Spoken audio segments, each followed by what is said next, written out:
Hi hello friends, welcome back to our YouTube channel. RRB group D 2025కి apply చేయాలని అనుకుంటున్నారా? అయితే ఈ వీడియో మీకోసమేనండి. ఎందుకంటే పోస్ట్ ప్రిఫరెన్స్లో ఒక చిన్న మిస్టేక్ చేసినా కానీ మీ జాబ్ లైఫ్ మొత్తం సఫర్ అవుతారు. ఇది మీకు అది తెలుసు ఆల్రెడీ, ఓకేనా? ఎందుకంటే ఇప్పుడు ఆర్ఆర్బీ గ్రూప్ డిలో పోస్ట్ ప్రిఫరెన్స్ అనేది చాలా ఇంపార్టెంట్. అందుకనే నేను ఈ సపరేట్గా మీకోసం వీడియో చేస్తున్నాను, ఓకేనా? లేడీస్ అయినా సరే, జెంట్స్ అయినా సరే, మీకు సరైన బెస్ట్ ఫస్ట్ ప్రిఫరెన్స్ అనేది ఈ వీడియో చేశాక మీకు ఫుల్ క్లారిటీ అనేది వస్తుంది, ఓకేనా? ఈ వీడియోని మాత్రం స్కిప్ చేయకుండా లాస్ట్ వరకు చూడండి, అప్పుడే మీకు క్లారిటీ అనేది వస్తుంది, ఓకేనా? ఆర్ఆర్బీ గ్రూప్ డి 2026 ఇందులో ఇది మామూలుగా 2025 వేకెన్సీ కానీ 26లో అప్లికేషన్ తీసుకుంటున్నారు. ఇప్పుడు దీనికి క్వాలిఫికేషన్ కనుక చూసుకుంటే మనకు 10th క్లాసు ఆర్ ఐటీఐ ఏదైనా ట్రేడ్, ఐటీఐలో ఏదైనా ట్రేడు అప్రెంటిస్ అనేది ఉండాలి, ఓకేనా? దీనికి అప్లికేషన్ వెబ్సైట్ మాత్రం www.rrbapply.government.in, ఓకేనా? ఇది దాని యొక్క వెబ్సైట్ అండి. ఇక పోస్ట్ ప్రిఫరెన్స్ అనేది మనం 3 పార్ట్స్గా డివైడ్ చేసుకుందామండి, ఓకేనా? 3 టైప్స్గా డివైడ్ చేసుకుంటే మీకు ఈజీగా అనేది అర్థమవుతుంది, లేదంటే మీకు క్లారిటీ అనేది రాదు. సో ఫస్ట్ కేటగిరీ 1 చూసుకుందాం మనం. ఇప్పుడు కేటగిరీ 1 కనుక చూసుకుంటే మనం దీంట్లో వర్క్షాపు, షెడ్, ఓకేనా? ఇందులో వచ్చేసి లెస్ ఫిజికల్ వర్క్ ఉంటుంది, అంటే ఎక్కువ మనం శారీరక శ్రమ అనేది ఎక్కువ అవసరం పెట్టాల్సిన అవసరం లేదు, మనం ఫీల్డ్ వర్క్ ఎక్కువ వెళ్ళాల్సిన పని లేదు, ఓకేనా? దీనికి ఇది కేటగిరీ 1గా డిసైడ్ చేశాను నేను. మీరు చూడండి, ఇప్పుడు assistant operations workshop, assistant signal and telecom department workshop, assistant loco shed, electrical or diesel. ఈ ప్రిఫరెన్స్ కన్నా చేసుకుంటే మీరు ఈజీగానే, అంటే అన్ని పోస్టులకు కంపేర్ చేసుకుంటే కొంచెం కామ్ జాబ్స్ అండి ఇవి, ఓకేనా? ఇండోర్ వర్క్ అనేది ఎక్కువ ఉండదు, బయట ఫీల్డ్ వర్క్ అనేది అస్సలు ఉండదు దీనికి, ఓకేనా? కాంపిటీషన్ కూడా చాలా ఎక్కువగా ఉంటుంది, ఎందుకంటే దీనికి ఓన్లీ ఇండోర్ వర్కే కాబట్టి మన కాంపిటీషన్స్ కూడా దీనికి చాలా ఎక్కువ ఉంటుంది. సో మీరు చూసి ప్రిఫరెన్స్ అనేది పెట్టుకోండి, ఓకేనా?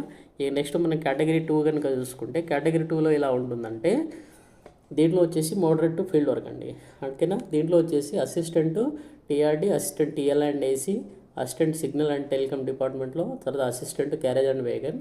దీంట్లో ఏంటిదంటే field plus technical mix work అనేది ఉంటుంది, ఓకేనా? ఇది పూర్తిగా హెవీ వర్క్ కాదు, పూర్తిగా ఈజీ కూడా కాదు, ఓకేనా? దీని కాంపిటీషన్ కూడా మోడరేట్లో ఉంటుందండి, ఓకేనా? దీని గురించి టెన్షన్ పడాల్సిన పని లేదు మీరు. ఇక నెక్స్ట్ కనుక చూసుకుంటే మనం కేటగిరీ 3 అండి.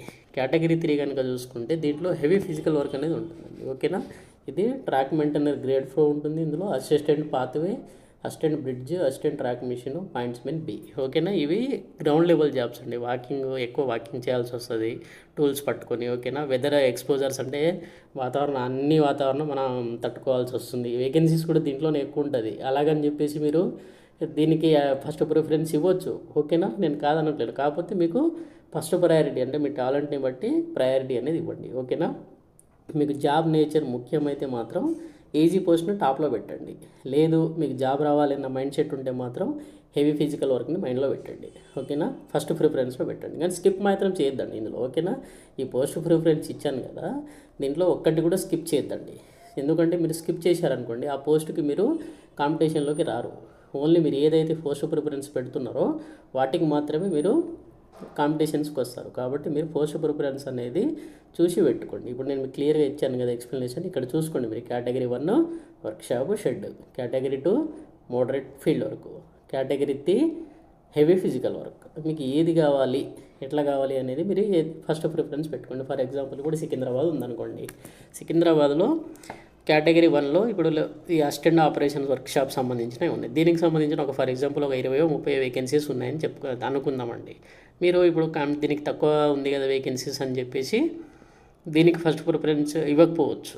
సెకండ్ కేటగిరీకి వెళ్ళండి. ఇప్పుడు అసిస్టెంట్ టీఆర్డీ ఉంది, అసిస్టెంట్ టీఎల్ ఉంది, దీనికి ఎక్కువ వేకెన్సీస్ ఉన్నాయనుకోండి, దీనికి ఫస్ట్ ప్రిఫరెన్స్ ఇవ్వండి, తర్వాత దీనికి ఇవ్వండి, ఓకేనా? నెక్స్ట్ కానీ మీరు చేసే విధానం మాత్రం ఇదేనండి, ఓకేనా? ఇది కేటగిరీ వైజ్గా మీరు డిసైడ్ అయిపోండి. లేదు నాకు జాబే ముఖ్యం అనుకుంటే మాత్రం హెవీ వర్క్ను ఫస్ట్ ప్రిఫరెన్స్ ఇచ్చేసేయండి, మీకు ఈజీగా జాబ్ వచ్చేస్తుంది, ఓకేనా? కానీ ఎట్లుంటుందంటే అది మీకు మార్క్స్ని మీరు చేసే అది ఫిజికల్ టెస్ట్ ఉంటుంది కదా, దాంట్లో క్వాలిఫికేషన్ బట్టి ఉంటుందండి. ఇది ఎగ్జామినేషన్ మార్క్ మీరు పెట్టిన ఫస్ట్ ప్రిఫరెన్స్ని బట్టి ఉంటుంది, ఓకేనా? ఫర్ ఎగ్జాంపుల్ మీకు ఒక 80 మార్క్స్ వచ్చాయనుకోండి, ఎగ్జామ్లో 80 మార్క్స్ వచ్చాయంటే మీరు ప్రిఫరెన్స్ 3 ఫస్ట్ ప్రిఫరెన్స్ 3 ప్రిఫరెన్స్ ఇస్తారు కదా, దాంట్లోనే ఏదో ఒకటి ఫైనల్ చేస్తారు, అలా ఉంటుంది. కాబట్టి మీరు పోస్ట్ ప్రిఫరెన్స్ ఇచ్చేటప్పుడు మాత్రం చాలా జాగ్రత్తగా ఇవ్వండి. ఇది మాత్రం కేటగిరీ వైజ్గా డివైడ్ చేశాను, మీకు అర్థమయ్యేలా కదా క్లియర్గా చెప్పాను, ఓకేనా? నెక్స్ట్ వీడియోలో ఏంటిదంటే దీని యొక్క వేకెన్సీస్, ఏ రీజియన్కి ఎన్ని వేకెన్సీస్ ఉన్నాయి, తర్వాత దీన్ని ఎట్లా ప్రిపరేషన్ అవ్వాలి అనేది నీకు క్లియర్గా చెప్తాను, ఓకేనా? దాంట్లో మీకు కేటగిరీ వైజ్గా కూడా చెప్తాను, ఏ కేటగిరీలో ఎన్ని వేకెన్సీస్ ఉన్నాయి అనేది కూడా మీకు డీటెయిల్గా ఎక్స్ప్లెనేషన్ ఇస్తాను. అప్పుడు మీకు క్లారిటీ అనేది వస్తుంది, ఏ రీజన్కి అప్లై చేసుకోవాలి ఏందనేది నేను నెక్స్ట్ వీడియోలో చెప్తాను. ఏ రీజన్కి ఎన్ని పోస్టులు ఉన్నవి, తర్వాత ఏ కేటగిరీ ఎన్ని వేకెన్సీస్ ఉన్నాయి, ఏ రీజన్కి తక్కువ కట్ ఆఫ్ ఉంటుంది, ఏ రీజన్కి అప్లై చేసుకుంటే బెస్ట్ అనేది కూడా మొత్తం క్లియర్గా చెప్తాను మీకు. ఓకేనా?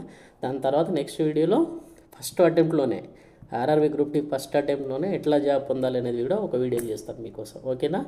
థ్యాంక్ యూ అండి. Thanks for the watching. Have a nice day.